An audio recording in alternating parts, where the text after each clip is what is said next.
آج کے اس دور میں عمومی دعوت، یہ دعوت و تبلیغ کے نام سے کام شروع ہے۔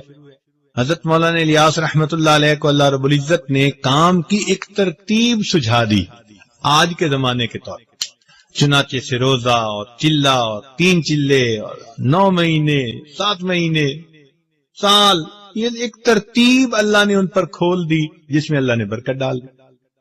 چنانچہ آج عمومی دعوت کا کام اس طرح سے ہو رہا ہے امت کے اندر، لیکن دعوت کو اس میں محصور نہیں کر دینا چاہیے۔ بات سمجھ رہے ہیں؟ مثال کے طور پر ایک صاحب مجھے کہنے لگے جی آپ کے شیخ بھی کبھی اللہ کے راستے میں نکلے ہیں؟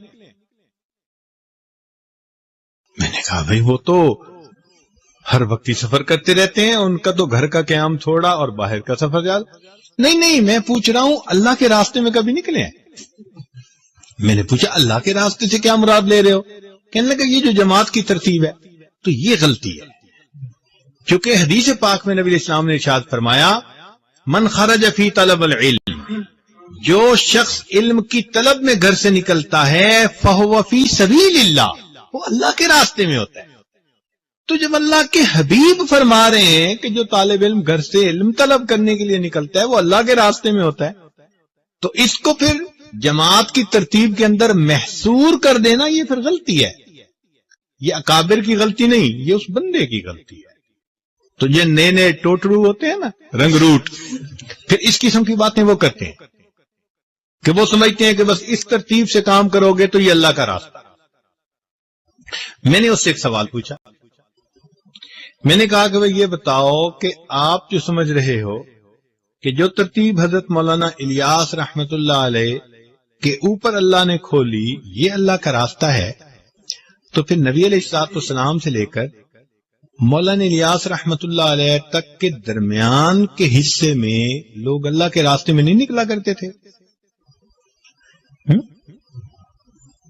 بھئی نبی علیہ الصلوۃ والسلام سے لے کر حضرت مولانا الیاس رحمت اللہ کے کام کھلنے سے پہلے تک درمیان کی امت بھی تو دعوت کا کام کرتی رہی نا۔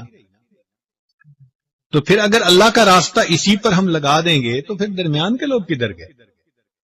تو اب وہ جا کے پھر اس کو بات سمجھ میں آئی۔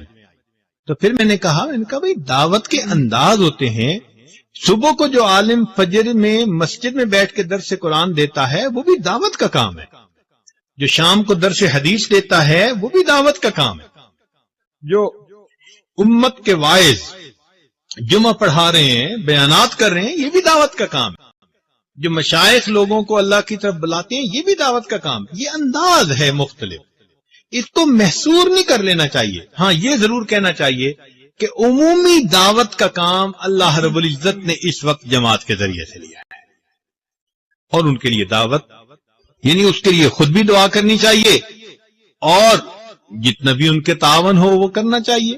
یہ تو بات اپنی جگہ ٹھیک ہے۔ اسی لیے کہتے ہیں کہ مولانا یوسف رحمت اللہ علیہ حضرت مولانا احمد علی لاہوری رحمت اللہ علیہ سے آ کر ملے جو رئیس التبلیغ تھے، تو انہوں نے آ کے اپنے کام کے بارے میں کچھ بتایا، تو مولانا احمد علی لاہوری رحمت اللہ علیہ نے ایک بات بتائی، فرمایا کہ جب تمہیں اپنی بقا کے لیے دین کے دوسرے شعبے کے لوگوں کا فنا ہونا ضروری محسوس ہوگا تو یہ تمہارا گمراہی کی طرف پہلا قدم ہوگا۔ جب تمہیں اپنی بقا کے لیے دوسرے شعبوں میں کام کرنے والے لوگوں کا فنا ہونا ضروری، تو اس لیے یہ بھی ایک غلط فہمی ہے کہ انسان یہ سمجھے کہ بس صرف یہ ایک دین کا کام ہے، مدارس والے دین کا کام کر رہے ہیں، اور یہ ترتیب نبی علیہ السلام سے چلی، اصحاب صفہ سے چلی اور آج تک چل رہی ہے۔ تو اس لیے طلباء کے ذہن میں یہ بات کھلی ہونی چاہیے کہ دعوت کا کام اللہ کی طرف سے منصوص قرآن و حدیث میں بتا دیا گیا ہے، لیکن طریقہ کار اللہ نے امت کے لیے کھلا چھوڑ دیا ہے۔ ہاں یہ ہے کہ دعوت کا طریقہ نور نبوت سے ماخوذ ہونا چاہیے، انداز نبوت کے خلاف نہیں ہونا چاہیے۔ اب جیسے ایک بندہ آ جائے جی میں ٹی وی پہ آ کر دین کی دعوت کا کام کروں گا، تو بھائی یہ چونکہ نبی علیہ السلام کے طریقے کے خلاف ہے، اس لیے اس میں نور نہیں، اس میں ظلمت ہوگی. بات سمجھ رہے ہیں نا؟ تو طریقہ کار ہر وہ ٹھیک ہوگا جو نور نبوت سے ماخوذ ہوگا، مگر اللہ نے اس کو کھول دیا. تو الحمدللہ اس وقت پوری دنیا کے اندر اس جماعت کے ذریعے سے اللہ تعالیٰ دین کا کام کروا رہے ہیں. ہماری دن رات کی دعائیں ہمارے ان بھائیوں کے لیے. اللہ تعالیٰ ان کی محنتوں کو قبول فرمائے اور ہمیں بھی اللہ تعالیٰ اس ترتیب پر چلنے کی توفیق عطا فرمائے. مگر جو مشائخ کام کر رہے ہیں، جو سیاست کے ایوانوں میں ہمارے علماء کام کر رہے ہیں، یہ سارا کا سارا دین کا ایک حصہ ہے.